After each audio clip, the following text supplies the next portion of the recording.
Hello students. सो हम अपनी hydrogen की सेकंड वीडियो के साथ लौट आए हैं।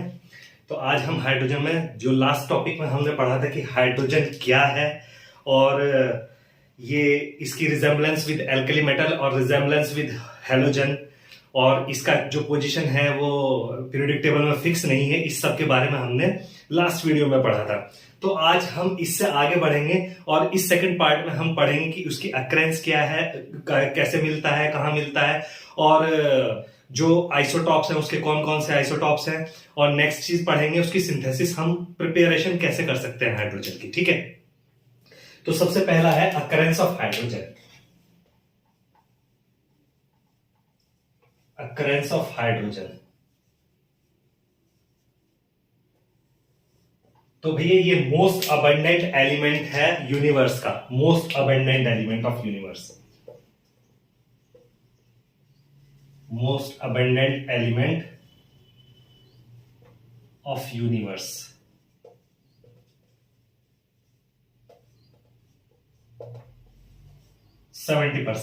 अराउंड 70%। आपका जो मोस्ट अबंडेंट एलिमेंट है यूनिवर्स का, अराउंड 70% ऑफ यूनिवर्स जो है वो इसी से बना है, हाइड्रोजन से ही बना है। ठीक है, और इसमें जो सन है आपका 50% of sun, more than 50% of sun जो है हाइड्रोजन से ही बना है, क्योंकि सन में क्या हो रहा है, फ्यूजन रिएक्शंस हो रही है, हाइड्रोजन हाइड्रोजन एटम जो है वो मिलके हीलियम बना रहे हैं। और जिस दिन हाइड्रोजन खत्म हो जाएगी, सन खत्म हो जाएगा, हमारा सोलर सिस्टम भी खत्म हो जाएगा। ठीक है, ये 50% ऑफ द सन हाइड्रोजन से बना है। ठीक है, और जुपिटर, सैटर्न, ये प्लैनेट जो हैं ये भी मेनली हाइड्रोजन से बने हैं। कौन कौन से प्लैनेट आपके, जुपिटर और सैटर्न, इनका मेन कंटेंट जो है वो हाइड्रोजन ही है, इनका मेन कंटेंट। ठीक है, इनका मेन कंटेंट हाइड्रोजन है और हाइड्रोजन हमारी जो अर्थ सिस्टम है, इस सिस्टम का भी मोस्ट अबंडेंट एलिमेंट है, क्योंकि आपके जितने भी बॉडी के अंदर जितने भी अमीनो एसिड्स हैं, ठीक है, या कार्बोहाइड्रेट्स हैं, या जो भी कंपाउंड आपके अमीन्स हैं, वो सब कंपाउंड जो पेट्रोकेमिकल्स हैं वो सब कंपाउंड हाइड्रोजन के बने हैं। इवन अर्थ सरफेस का, अर्थ क्रस्ट का 15% अराउंड, कितना 15%, अर्थ क्रस्ट का अराउंड 15.4% इज हाइड्रोजन, वो हाइड्रोजन ही है अर्थ क्रस्ट का अराउंड 15.4%। ठीक है, तो ये अकरेंस हो गई हाइड्रोजन की, मोस्ट अबंडेंट एलिमेंट है। कार्बोहाइड्रेट और अमीनो एसिड, शुगर्स, अमीन, वाटर, इवन वाटर H2O, ठीक है, सब हाइड्रोजन से ही बने होते हैं। और ये carbon, hydrogen, carbon, nitrogen, sulphur, oxygen, इन सब के साथ मिलके डिफरेंट डिफरेंट ऑर्गेनिक कंपाउंड बनाता है हाइड्रोजन। ठीक है, तो अर्थ क्रस्ट का 15.4% अराउंड जो है हमारा हाइड्रोजन ही है। अब बात होती है आइसोटॉप्स की, हाइड्रोजन के आइसोटॉप्स। आइसोटॉप्स ऑफ हाइड्रोजन, तो भैया 3 आइसोटॉप होते हैं हाइड्रोजन के। One is protium, second is deuterium and third is tritium. तो जो आपका प्रोटियम है ये क्या है, 1H1 इसके अंदर, और ये है 1H2 और ये है 1H3। ठीक है, तो इसके अंदर ये क्या है हमारा, ये एटॉमिक मास है, एटॉमिक मास, और ये है एटॉमिक नंबर। इसी तरह ये एटॉमिक मास इसका है, ये एटॉमिक मास इसका है। तो जो प्रोटियम है हमारा, उसके अंदर 1 electron plus 1 proton plus 0 neutron, क्योंकि आपका जो भी ये बनेगा, जो आपका ये रहता है, कोई भी हाइड्रोजन एटम होता है उसके अंदर एक न्यूक्लियस होता है और न्यूक्लियस के बाहर एक आउटर सरफेस, आउटर शेल होता है जिसमें इलेक्ट्रॉन रोटेट करता है। तो इसके अंदर एक प्रोटॉन और 0 न्यूट्रॉन और बाहर यहां पर एक इलेक्ट्रॉन रहता है। ठीक है, ये प्रोटियम की बात हो रही है। तो प्रोटियम में आपका 1 इलेक्ट्रॉन, 1 प्रोटॉन और 0 न्यूट्रॉन रहेगा। इसी तरह ड्यूटेरियम के अंदर आपका 1 इलेक्ट्रॉन एंड ये प्लस साइन हटा देता हूं मैं, कॉमा 1 प्रोटॉन और 1 न्यूट्रॉन होता है इसके अंदर, ठीक है। ट्राइटियम के अंदर आपका क्या है, 1 इलेक्ट्रॉन 1 प्रोटॉन और 2 न्यूट्रॉन होता है, ठीक है। और ये अनस्टेबल होता है, अनस्टेबल होता है और रेडियो एक्टिव होता है, रेडियो एक्टिव है। और इसके अंदर से जो है बीटा रेज निकलती रहती है, ट्राइटियम से बीटा रेडिएशन होता रहता है, बीटा वेव्स का रेडिएशन होता रहता है, ठीक है। तो इसके अंदर से क्या निकलती है, आपके बीटा पार्टिकल्स, इनको beta radiation, beta particle radiation, ठीक है। बीटा पार्टिकल रेडिएशन होता रहता है इसके अंदर से। जो ये आपका ट्राइटियम है, ये अनस्टेबल होता है और ये 3 इसके आइसोटॉप्स होते हैं, ठीक है। तो इसमें सबसे ज्यादा मोस्ट अबंडेंट 99.98% जो है आपका वो प्रोटियम ही होता है। रेस्ट 0.02% में ये सब आता है, ये वेरी रेयर है। और ड्यूटेरियम इसका सेकंड आइसोटॉप है जो मिलता है 0.015 समथिंग, ठीक है। रेयरेस्ट ट्राइटियम है, अनस्टेबल है, रेडियो एक्टिव है, बीटा पार्टिकल का रेडिएशन इसके अंदर से होता रहता है। तो ये हमारा जो आज हम लेंगे, यहां से हमने स्टार्ट कर दिया है ट्राइटियम से, ठीक है। नेक्स्ट ये इन सब से आइसोटॉप से और अकरेंस से हाइड्रोजन की। तो नेक्स्ट अब इसमें हम पढ़ेंगे कि हाइड्रोजन को हम प्रिपेयर कैसे करते हैं, ठीक है।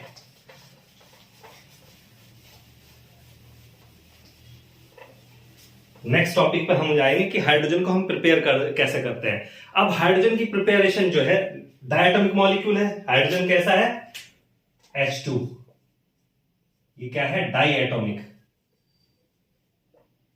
तो इसको हम हाइड्रोजन की बजाय क्या डाई हाइड्रोजन भी बोल सकते हैं। तो प्रिपरेशन ऑफ हाइड्रोजन,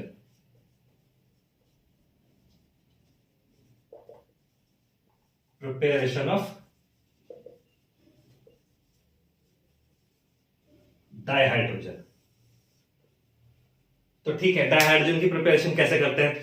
तो आपके पास बहुत सारे मेथड है इसे प्रिपेयर करने के, उनमें से एक है action of water with metal. एक क्या है, action of water with metal. First one, action of water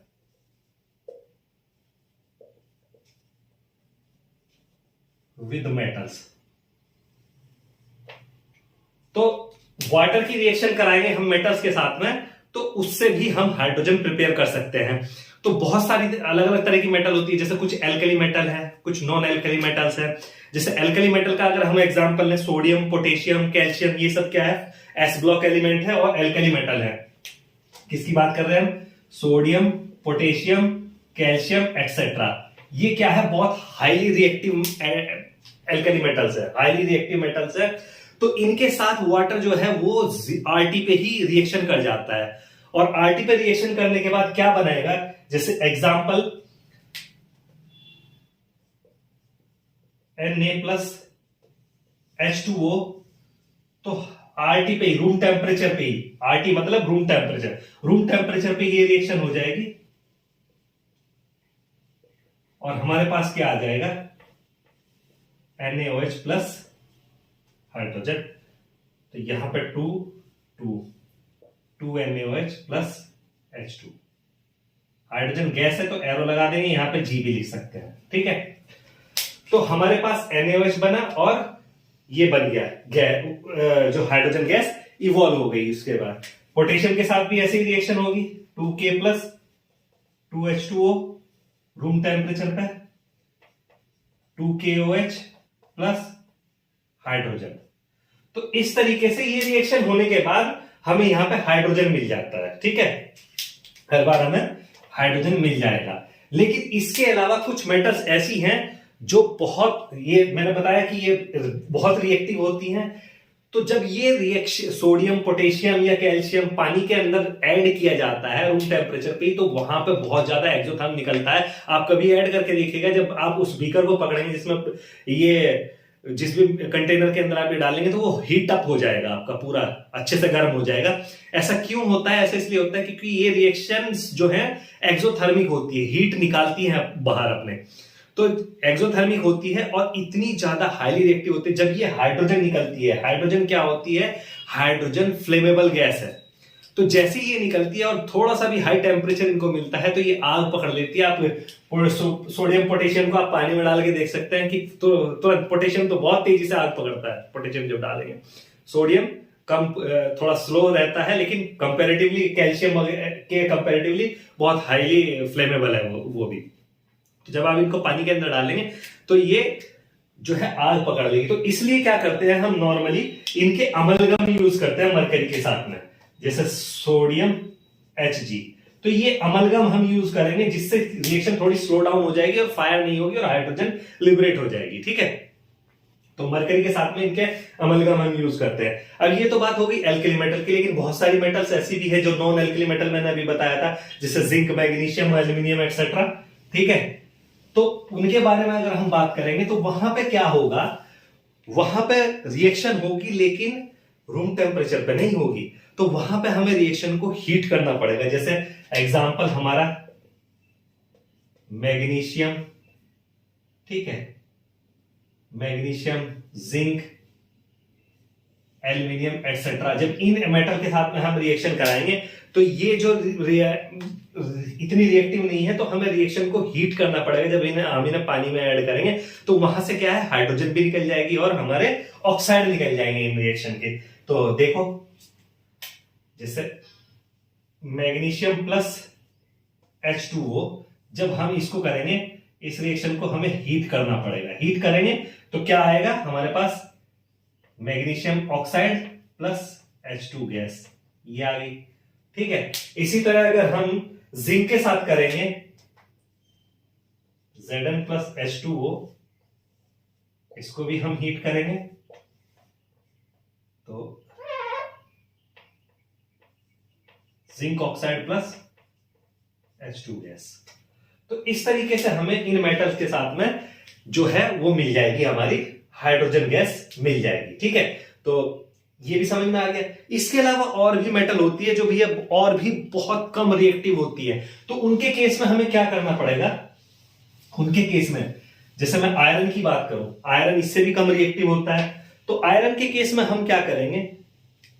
ठीक है, आयरन हो गया, निकिल हो गया, आयरन, निकिल एक्सेट्रा। तो ऐसी मेटल्स के केस में हम क्या करेंगे, अब पानी से नहीं, स्टीम के साथ, वाटर को बॉयल करके उसकी स्टीम निकालेंगे और उस स्टीम के साथ हाई टेम्परेचर पे इनकी रिएक्शन कराएंगे, नॉर्मली 1000 केल्विन से ऊपर। ठीक है, तो आयरन का एग्जांपल देख लीजिए, 3Fe प्लस 4H2O, ये क्या है, स्टीम हम यूज कर रहे हैं यहां पे, और रिएक्शन कितने टेम्परेचर पे हो रही है, 1023 टू 1073 केल्विन पे रिएक्शन हो रही है। तो यहां पे हमें iron oxide Fe3O4 plus 4H2 hydrogen gas, ये मिल जाएगी। और इस मेथड को हम लेंस प्रोसेस भी बोलते हैं। इस मेथड को हम क्या बोलते हैं, लेंस प्रोसेस। जो ये हाइड्रोजन गैस बनाने का प्रोसेस है, इसको हम लेंस प्रोसेस बोलते हैं। और जब कमर्शियल मेथड में हम हाइड्रोजन बनाते हैं तो इस प्रोसेस का भी हम यूज करते हैं हाइड्रोजन की प्रिपरेशन के लिए। तो आई थिंक आपको ये भी समझ में आ गया होगा कि लेंस प्रोसेस कहां यूज होता है। देन इसके बाद ये मेटल्स के साथ एक्शन के साथ आ गया। नेक्स्ट इसके बाद आता है हमारा जो हमारा नेक्स्ट मेथड है, वो मेथड है electrolysis of water bye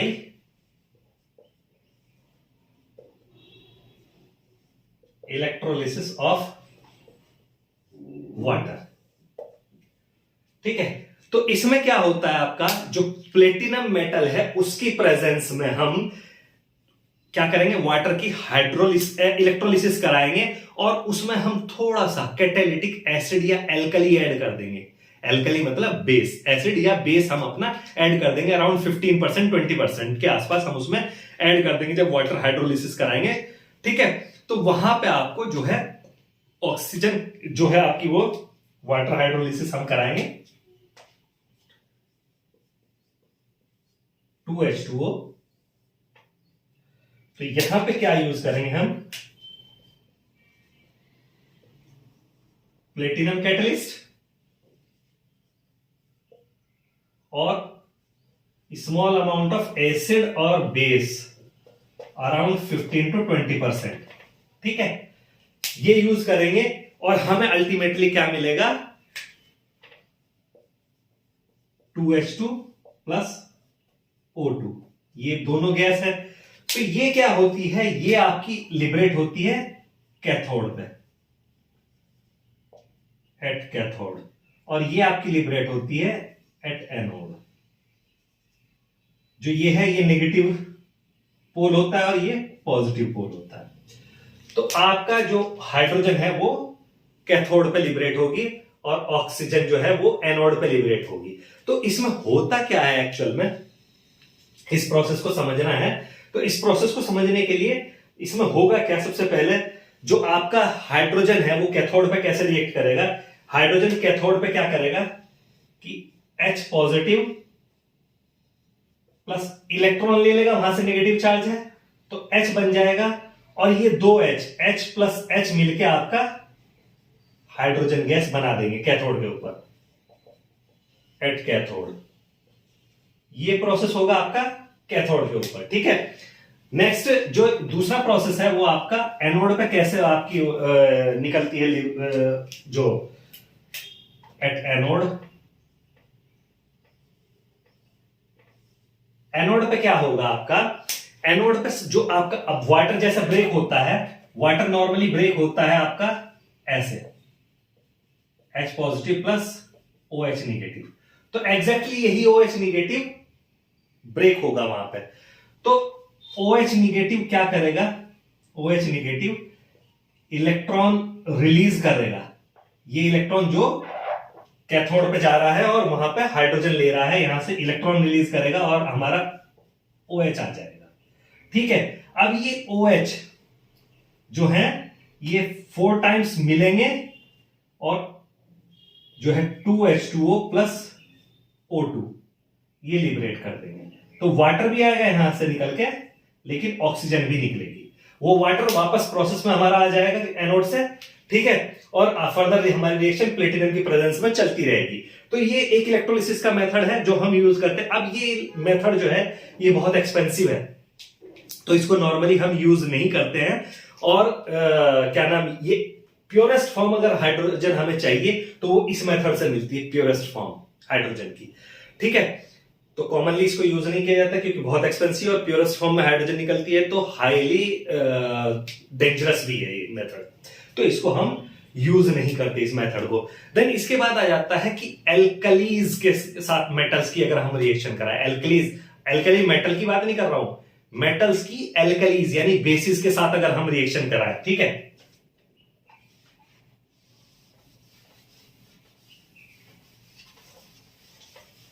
next third है बेसिस के साथ।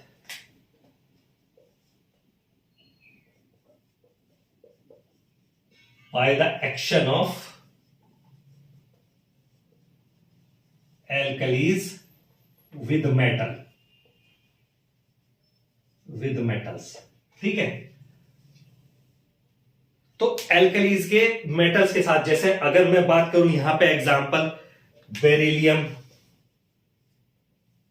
एग्जांपल बेरिलियम, ठीक है, जिंक, एल्यूमिनियम, ठीक है, ये जिंक, एल्यूमिनियम, टिन एटसेट्रा, जो ये मेटल हैं ये बेसिस के साथ में, आपके बेसिस मींस आपका एल्कलीज। अगर मैं एल्कलीज की बात करूं तो एल्कलीज एग्जांपल कौन से हो जाएंगे, NaOH, KOH, ठीक है, इस तरह के इनके साथ में रिएक्शन करने के बाद जो है आपका क्या बनाती है, क्या लिबरेट करती है, हाइड्रोजन गैस लिबरेट करती है। तो ऐसी रिएक्शन क्या कहलाती है, ये इनमें जो है आपका एल्काइलेट बनते हैं इनके, सॉरी एल्कलीज, इनके ऑक्साइड्स बनते हैं और हाइड्रोजन गैस लिबरेट हो जाती है। जैसे for example beryllium plus 2NaOH, अगर हम ये रिएक्शन करें तो हमारा Na2BeO2 plus H2 hydrogen gas.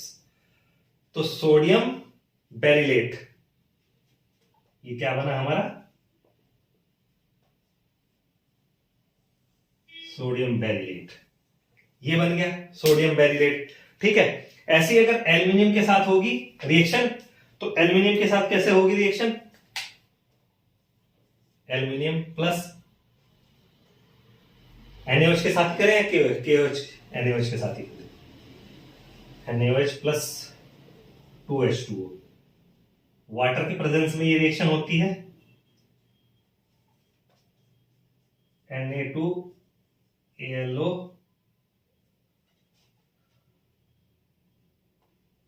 Plus something 3H2 AlO3, 2 2 4 AlO4 4। ठीक है, सोडियम एल्यूमिनेट, सोडियम एल्यूमिनेट बन जाएगा। तो इस तरीके से आपकी ये रिएक्शंस होंगी। ठीक है, और इस तरीके से आपका क्या बन जाएगा, इसमें आपका ये बन जाएगा, ये सोडियम एल्यूमिनेट, इसको क्या कहेंगे हम, सोडियम एल्यूमिनेट। ठीक है, तो ये इस तरीके से रिएक्शन होगी और हमारे हाइड्रोजन यहां पे लिबरेट होगी। ठीक, तो ये आपको समझ में आ गया। जिंक के साथ भी एक रिएक्शन करके देख लेते हैं। ठीक है, सोडियम जिंकेट बन जाएगा, उसमें Zn प्लस 2NaOH, Na2ZnO2। ठीक है, sodium zincate plus H2, hydrogen निकल जाएगी, तो सोडियम जिंकेट बन जाएगा। जिंक के साथ रिएक्शन करेंगे तो इस तरीके से ये एल्कलीज के साथ रिएक्ट करके मेटल्स जो है वो आपका हाइड्रोजन गैस लिबरेट करती है। नेक्स्ट नंबर 4, एसिड्स के साथ reaction.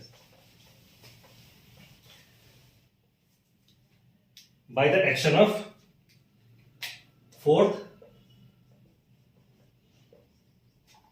by the action of acids on metal, on metals।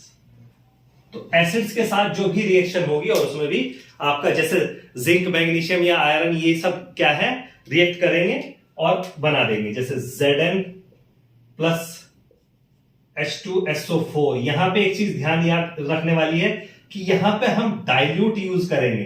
ठीक है, एसिड, तो ZnCl2 plus H2 hydrogen gas निकल गई आपका।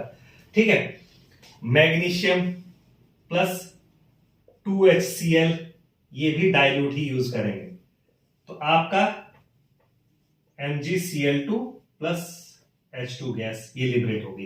तो कंसंट्रेटेड एसिड हम यूज नहीं करते हैं, हम सिर्फ डाइल्यूट एसिड यूज करते हैं जब एसिड्स की रिएक्शन हम मेटल्स के साथ कराते हैं। तो इस तरीके से हमारे जो है आयरन के साथ भी HCl की रिएक्शन हो सकती है, H2SO4 की रिएक्शन हो सकती है, तो आयरन सल्फेट और आयरन क्लोराइड बन जाएगा या तो, और हाइड्रोजन गैस लिबरेट हो जाएगी। तो इस तरीके से हमारे जो है हाइड्रोजन गैस इससे प्रिपेयर की जा सकती है। अब इसमें से ये मेथड जो है हमारा, अगर हम इस मेथड की बात करें, पर्टिकुलर इस मेथड की, नेक्स्ट मेथड की, तो ये मेथड हमारा लेबोरेटरी मेथड भी कहलाता है। इसको हम क्या बोल देते हैं, लेबोरेटरी मेथड। तो मैं इसको 5th मेथड लिख देता हूं, लेबोरेटरी मेथड। मैं रिएक्शन नहीं रेज कर रहा हूं, ये 5th मेथड जो है हमारा, 5th मेथड, लैब में जो हम रिएक्शन करते हैं वो यही वाली रिएक्शन करते हैं, लेबोरेटरी मेथड। तो लैब में हम इस तरीके से अपना जो है गैस सिंथेसाइज करते हैं, हाइड्रोजन गैस को बनाते हैं। अब इसमें क्या होता है कि लैब के अंदर जो हम क्या करते हैं,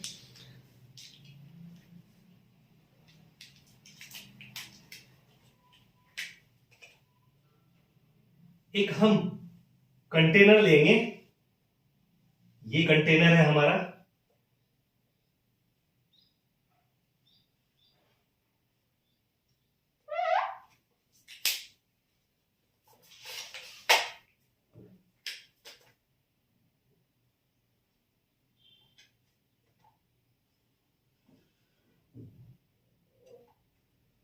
ये हमारा कंटेनर है और इसके अंदर क्या है, हमारा एक फनल है, ये हमने लगा के रखा हुआ है, एक ट्यूब लगा के रखी है जिसके यहां पे एक नोब लगी रहती है, ठीक है।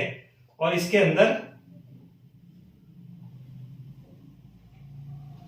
जो आपका सल्फ्यूरिक एसिड भरा रहता है, ठीक है। ये क्या भरा है, डाइल्यूट H2SO4 इसके अंदर भरा रहता है, डाइल्यूट H2SO4। और इसके बॉटम में यहां पे हम रख लेते हैं, ये हमारे क्या है,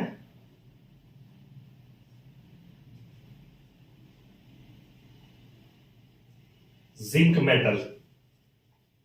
यहां पे हमारे जिंक मेटल के जो है ग्रेन्यूल्स हैं, छोटे छोटे पार्टिकल पड़े हैं। और यहां से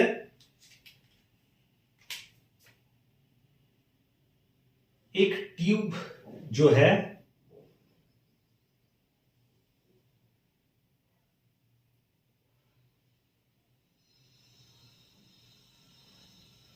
वो जा रही है, और हमारा दूसरा एक कंटेनर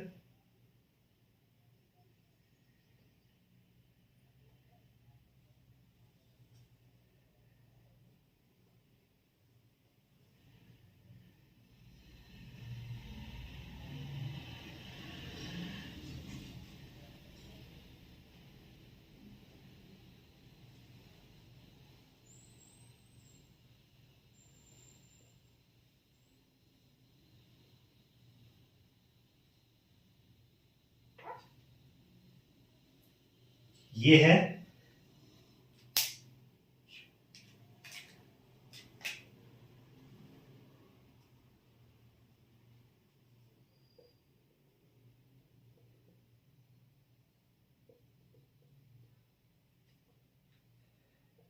इसमें जो है आपका वाटर भरा हुआ है, ठीक है। इसमें आपका वाटर भरा हुआ है और यहां से बबल निकल रहे हैं और यहां पे हाइड्रोजन गैस लिबरेट हो रही है, ठीक है। तो ये हम ड्रॉप ड्रॉप सल्फ्यूरिक एसिड इसमें से गिरा रहे हैं इसके ऊपर। तो ये पूरा एक सिस्टम है। तो ये बनता है और यहां से हाइड्रोजन गैस निकलती है और वो ऐसे होते हुए अंडर वाटर बबल्स निकलते हैं और ये बबल यहां पे इकट्ठा होते रहते हैं, ठीक है। तो इसको, इस फनल को हम थ्रिसल फनल बोलते हैं। इस फनल को हम क्या बोलते हैं, थ्रिसल फनल। इसको हम थ्रिसल फनल बोलते हैं और इसको बोलते हैं वुल्फ बॉटल। Wolf bottle. तो ये पूरा एपरेटस है, ये रिएक्शन होती है और यहां से हाइड्रोजन निकलती है जो पानी के अंदर हम कलेक्ट करते हैं और वो ऊपर जाके प्योर हाइड्रोजन ऊपर हमारी आ जाती है। तो क्या होता है कि इस रिएक्शन में जब हम ऊपर से सल्फ्यूरिक एसिड बना रहे हैं तो हाइड्रोजन लिबरेट हो रही है, तो स्लोली स्लोली वो हाइड्रोजन यहां पे भी डिपॉजिट होने लगती है, यहां पे इनके ऊपर भी डिपॉजिट होने लगती है। तो उससे क्या है, रिएक्शन स्लो हो जाती है या रिएक्शन होना बंद हो जाती है, क्योंकि उसको स्पेस नहीं मिलता सल्फ्यूरिक एसिड को रिएक्ट करने का उसके पास। तो उसके लिए हम क्या करते हैं, जिंक जो ग्रेन्यूल हमने डाले वो प्योर फॉर्म में नहीं डालते, अमलगमेटेड फॉर्म में डालते हैं या फिर कुछ इंप्योरिटी उसके अंदर मिक्स कर देते हैं, जिसकी वजह से क्या होता है कि इससे रिएक्शन फास्ट हो जाती है और हाइड्रोजन का लिबरेशन स्टार्ट हो जाता है। तो ये एक इंपॉर्टेंट चीज है जिसको याद रखना है कि भाई हम नहीं करते,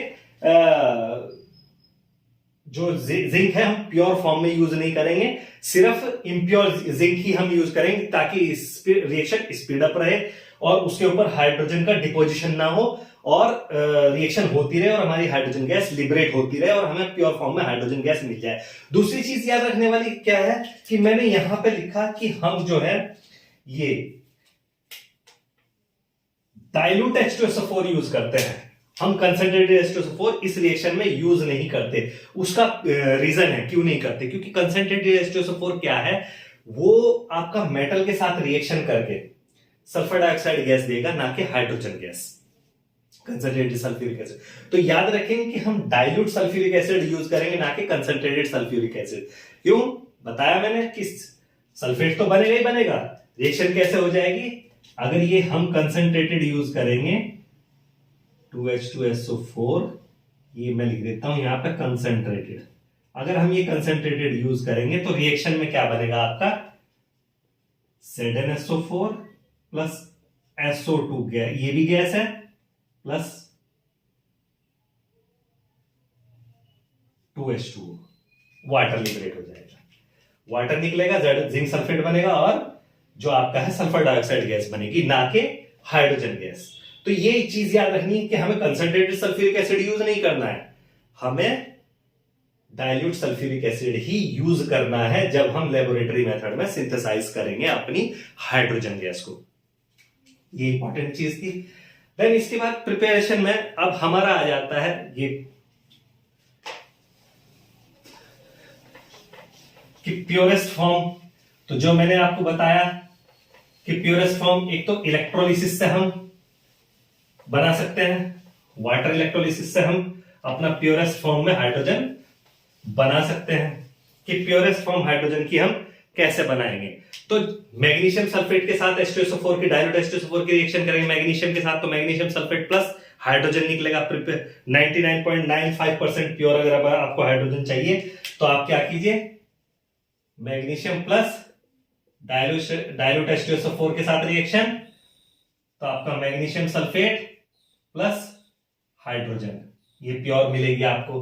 ठीक है, उसके अलावा सोडियम हाइड्राइड को अगर हम वाटर के साथ रिएक्ट कर देंगे, सोडियम हाइड्राइड ये एक बेस है, ठीक है, पायरोफोरिक होता है, पायरोफोरिक का मीन्स होता है जो आग पकड़ते हो, इसको अगर हम वाटर से रिएक्ट कराएंगे डालेंगे तो क्या बनेगा, sodium hydroxide plus H2 gas निकल जाएगी।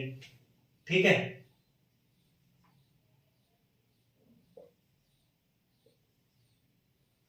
तो आपका ऐसे ये हो जाएगा।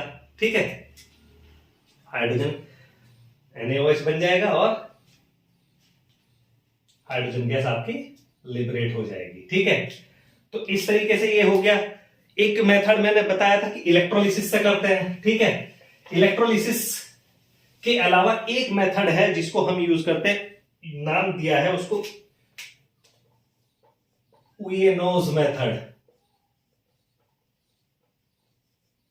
याद रखेंगे उयेनोज मेथड।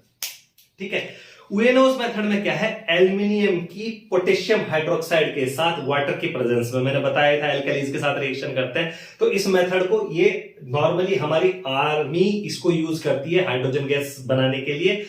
ठीक है, कमर्शियल अपने यूज के लिए। तो वो क्या करते हैं, उनके पास बहुत सारा स्क्रैप एल्यूमिनियम होता है, उस एल्यूमिनियम को यूज करते हैं और उसकी रिएक्शन एल्कली के साथ करा देते हैं, प्लस 2KOH प्लस H2O। तो यहां पे क्या निकलेगा आपका, एल्यूमिनियम के साथ रिएक्शन हो गया, एल्यूमिनियम पोटेशियम एल्यूमिनेट बन जाएगा 2KAlO2 plus 2H2, hydrogen gas आपकी लिबरेट हो जाएगी। देखिए बैलेंस हो गया ना, 2 और 3, तो आपका ये भी 2 रहेगा। ओके, यस, तो आपका 2 और 2 4, ठीक है, तो 3H2, फिर ये आपका 3H2 हो जाएगा। ठीक है, तो इस तरीके से हमारा ये बैलेंस हो गया पूरा। तो इस मेथड से भी हम आपका क्या बना सकते हैं, उयेनोज मेथड से भी हम आपका वो बना सकते हैं हाइड्रोजन। ठीक है, तो हाइड्रोजन भी समझ में आ गया आपको यहां से कैसे बना सकते हैं। नेक्स्ट आता है कि कमर्शियल मेथड, जो कमर्शियल स्केल पे हाइड्रोजन सिंथेसाइज की जाती है, कि कैसे की जाती है कमर्शियल मेथड में। तो पहला by electrolysis of water, commercial method.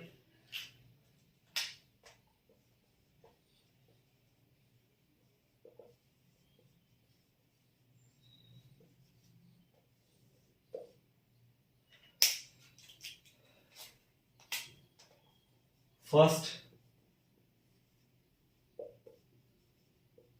Electrolysis of water. ठीक है, ये मैं डिस्कस कर चुका हूं इसके पहले ही इसी वीडियो में। तो आप वीडियो को पॉज करके या बैक जाके आप देख सकते हैं कि इलेक्ट्रोलिसिस ऑफ वाटर कैसे होता है। सेकंड आता है कोक के साथ में रिएक्शन। सेकंड जो मेथड आता है बाय रिएक्टिंग कोक। अब कोक क्या होता है? जो कोयला आपने देखा है कार्बन का, उसको वाटर के साथ में रिएक्शन, कोक विद वाटर,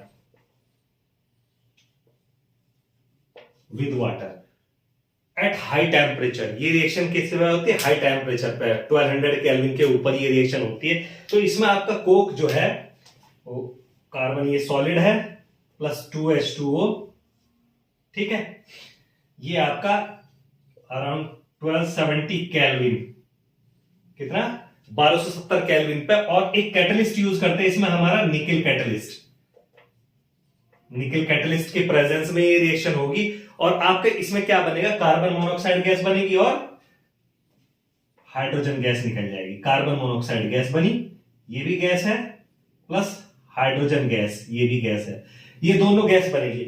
अब इन दोनों गैस को कंबाइनली हम क्या बोलते हैं? इसको हम बोलते हैं वाटर गैस। ठीक है, या सिंथेसिस गैस भी बोलते हैं इसको, वाटर गैस या सिंथेसिस गैस, सिन गैस। ये दो नाम है इसके। अब ऐसा क्यों है? इसको होता क्या है कि ये दोनों गैसियस फॉर्म में है और दोनों वाटर से लिबरेट होती है, तो इनको सेपरेट करना बहुत डिफिकल्ट है। तो यहां पे हम इस रिएक्शन को नहीं रोक देते कि यहां पे खत्म हो गया, हाइड्रोजन मिल गई। नहीं, हाइड्रोजन हमें नहीं मिलेगी, हमें यहां मिक्सचर मिलेगा कार्बन मोनोऑक्साइड का और हाइड्रोजन का मिक्सचर मिलेगा, जिसे सिन गैस कहते हैं। और सिन गैस इसे क्यों कहते हैं? क्योंकि इससे हम बहुत सारे हाइड्रोकार्बन, और इस गैस को पर्टिकुलर यूज करके हम बहुत सारे हाइड्रोकार्बन और मेथेनॉल की प्रिपरेशन कर सकते हैं, सिंथेसिस कर सकते हैं। इसलिए इसे सिन गैस भी कहा गया है या सिंथेसिस गैस भी कहा गया है। ठीक है, और ये पूरा प्रोसेस जो वाटर गैस की फॉर्मेशन का प्रोसेस है, इस प्रोसेस को हम क्या बोलते हैं? Coal gasification. प्रोसेस को क्या बोलते हैं हम? Coal gasification.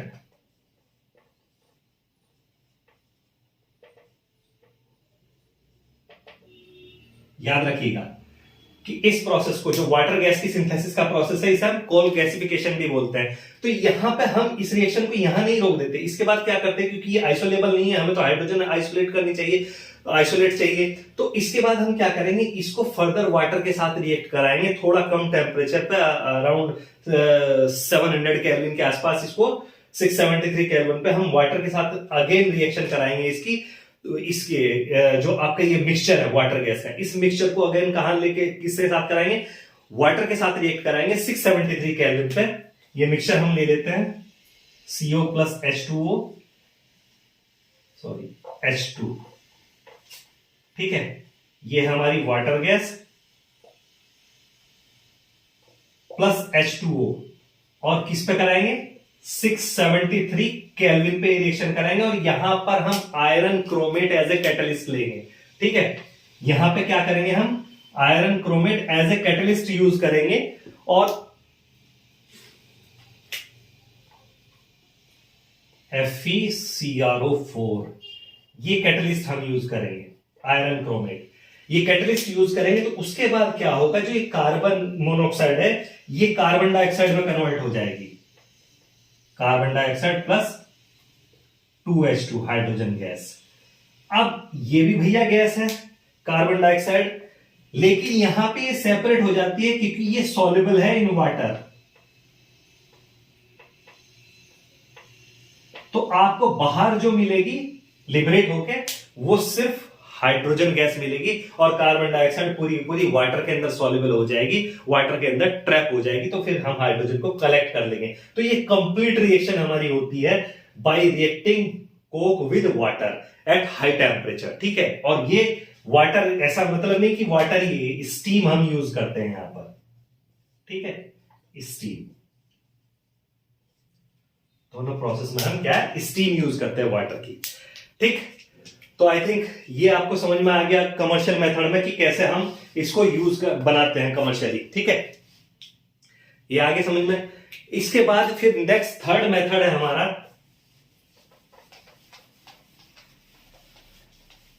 हाइड्रोकार्बन्स के साथ। थर्ड मेथड हमारा हाइड्रोकार्बन के साथ, हम हाइड्रोकार्बन पर स्टीम प्रोसेस करेंगे तो हमारे पास क्या है, हाइड्रोजन गैस लिबरेट हो जाएगी। हाइड्रोकार्बन क्या है, कुछ भी मेथेन हो, आपका प्रोपेन हो, कुछ भी हो, उनको हाई टेम्परेचर पे हम स्टीम के साथ रिएक्शन कराएंगे तो हमारे पास कार्बन मोनोऑक्साइड और हाइड्रोजन मिलेगी, और वही वाटर गैस कॉम्बिनेशन, फिर उसको फर्दर वाटर स्टीम के साथ रिएक्शन कराएंगे आयरन क्रोमेट के साथ में, आगे बढ़ जाएंगे तो भी हमारा यही मिलेगा। तो नेक्स्ट हमारा थर्ड प्रोसेस क्या है, hydrocarbon by hydrocarbon water process. ठीक है, तो एग्जांपल C3H8 प्रोपेन है, प्लस इसको स्टीम के साथ रिएक्ट कराया,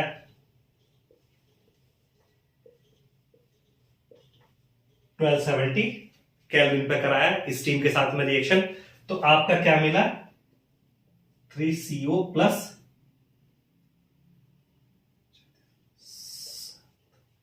हाइड्रोजन, ये मिला।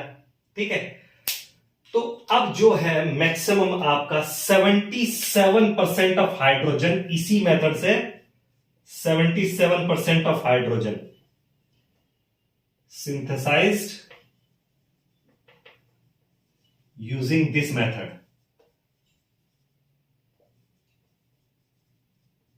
बहुत हाइड्रोकार्बन है हमारे पास। ठीक है, तो 77% हाइड्रोजन इसी मेथड से सिंथेसाइज की जा सकती है। ठीक है, लेंस प्रोसेस मैंने बताया था सेकंड, फर्दर फोर्थ वन है लेंस प्रोसेस। फोर्थ क्या है, लेंस प्रोसेस, ये मैंने इस वीडियो में पहले भी बता दिया। ठीक है, फिर भी एक स्मॉल आप रिएक्शन लिख सकते हैं कि आयरन की हाइड्रोजन के साथ रिएक्शन कराएंगे। चलिए इसको डिस्क्रिप्शन लेंगे हम, बड़े डिटेल में लेंगे, क्योंकि यहाँ पे जो जितना मैंने बताया उतने में ही खत्म नहीं हो जाता, वो फर्दर कंटिन्यूअस प्रोसेस है। ठीक है, तो कंटिन्यूअस प्रोसेस है lens method. Next fourth number, lens method. क्या था लेंस मेथड, आयरन की रिएक्शन स्टीम के साथ में एट हाई टेम्परेचर हम कराएंगे तो हमें क्या मिलता है, हाइड्रोजन गैस मिलती है। तो अब ये दो स्टेज में होती है आपकी रिएक्शन। एक स्टेज को हम बोलते हैं ऑक्सीडेशन स्टेज। ठीक है, एक स्टेज होती है इसकी ऑक्सीडेशन स्टेज,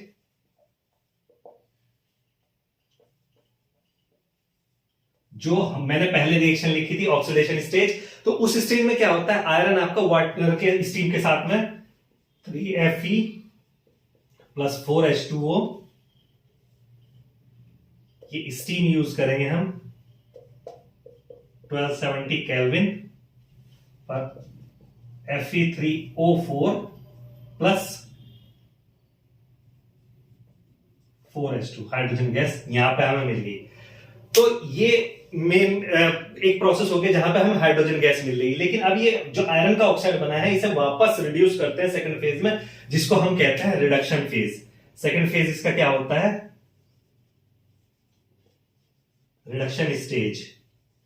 तो रिडक्शन स्टेज में क्या है, ये आयरन वापस से रिड्यूस होता है और वापस अपने आयरन की फॉर्म में आता है, और फिर हमें क्या मिलता है, उसके बाद हमें जो आयरन है वो फर्दर हम स्टीम के साथ रिएक्ट करा के हम यूज कर लेते हैं। क्योंकि अगर आयरन को हम ऑक्सीडाइज करते रहे तो वो प्रोसेस का फायदा क्या है, जब तक कि वो इकोनॉमिकल ना हो। ठीक है, उसमें हमारा पैसा ना बचे। तो जो आयरन हम यूज कर रहे हैं वन टाइम में जो ऐड करेंगे वही प्रोसेस होता रहेगा और वही यूज होता रहेगा और हाइड्रोजन बनती रहेगी। तो इसमें क्या होता है, इसकी कार्बन मोनोऑक्साइड वाटर गैस के साथ में हम इसकी रिएक्शन करा देते हैं।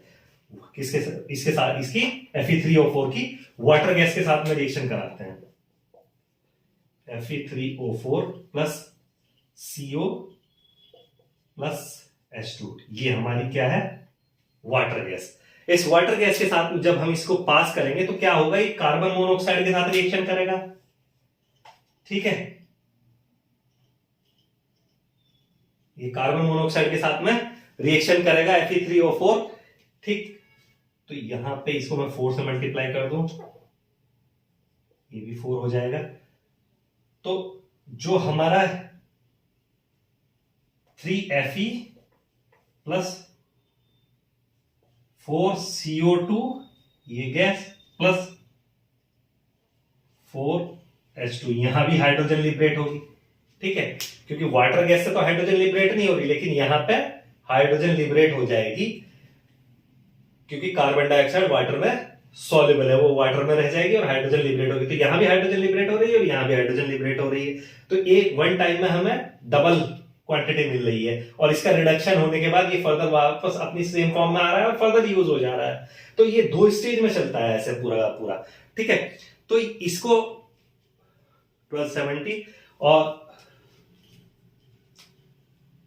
1070, अब इसको 1073 केल्विन के आसपास इसको हम करते हैं। तो ये आपका जो मेथड है, ये मेथड हो गया लेंस मेथड। लेंस मेथड के अलावा हमारे पास मिथेनॉल से भी हम इसको सिंथेसाइज कर सकते हैं, और as a by product of caustic soda, जब कास्टिक सोडा हम बनाते हैं तो उसमें भी बाई प्रोडक्ट में ही मिलता है। मिथेनॉल में क्या होता है, 1:1 के रेशियो में हम मिथेनॉल और वाटर को रिएक्ट करा देंगे, हीट कर देंगे 673 केल्विन पे, एक बेस मेटल कैटलिस्ट की प्रेजेंस में, बेस मेटल क्रोमाइड कैटलिस्ट की प्रेजेंस में, ठीक है। वो इतना इंपॉर्टेंट नहीं है।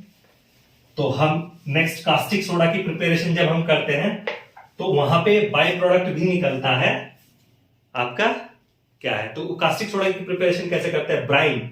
ब्राइन आपको पता है, चलिए ब्राइन नहीं पता मैं बता देता हूं। ब्राइन होता क्या, actually solution of sodium chloride, nothing else.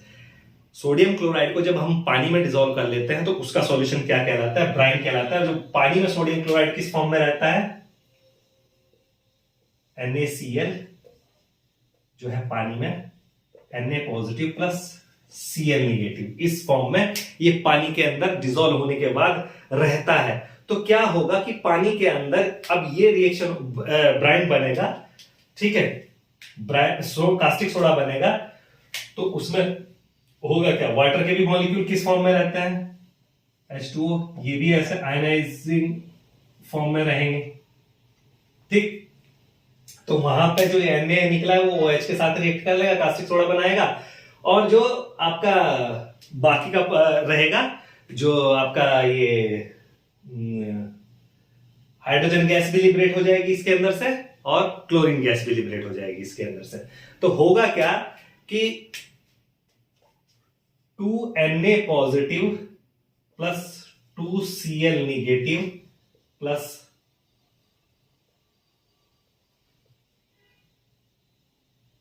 2H2O, ये ब्रेकेबल किस फॉर्म में रहेंगे, मैं यहां इनको ऐसे लिख लेता हूं,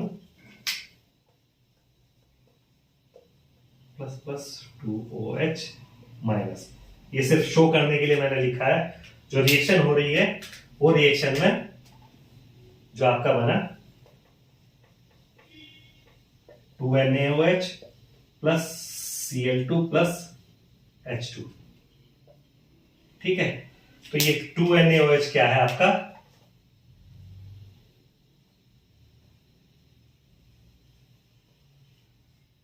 कास्टिक सोडा। तो जब हम कास्टिक सोडा की फॉर्मेशन करते हैं तो वहां पे भी हमारा हाइड्रोजन गैस लिबरेट होता है, ठीक है। तो आई थिंक आपको आज का समझ में आ गया होगा कि हाइड्रोजन गैस की सिंथेसिस हम कैसे करते हैं। तो प्रेजेंटली जो भी हाइड्रोजन है, मैंने आपको क्या बताया था कि किस मेथड से हम सिंथेसाइज करते हैं मैक्सिमम हाइड्रोजन अपनी, वो पेट्रोकेमिकल्स या हाइड्रोकार्बन से हम सिंथेसाइज करते हैं, और 18% हम कोल के साथ में, कोक के साथ में हम अपनी सिंथेसाइज करते हैं हाइड्रोजन। तो जितनी भी हाइड्रोजन सिंथेसाइज होती है उसमें 77% पेट्रोकेमिकल्स है और 18% कोल के साथ में हम सिंथेसाइज करते हैं कोल गैस प्रोसेस के थ्रू। तो ये आज का टॉपिक हाइड्रोजन की सिंथेसिस, हाइड्रोजन के प्रिपरेशन के बारे में था। नेक्स्ट टॉपिक में हम हाइड्रोजन की प्रॉपर्टीज लेकर आएंगे। तो आपको आज का वीडियो पसंद आया हो तो वीडियो को लाइक करें, शेयर करें और चैनल को सब्सक्राइब करें। Thank you.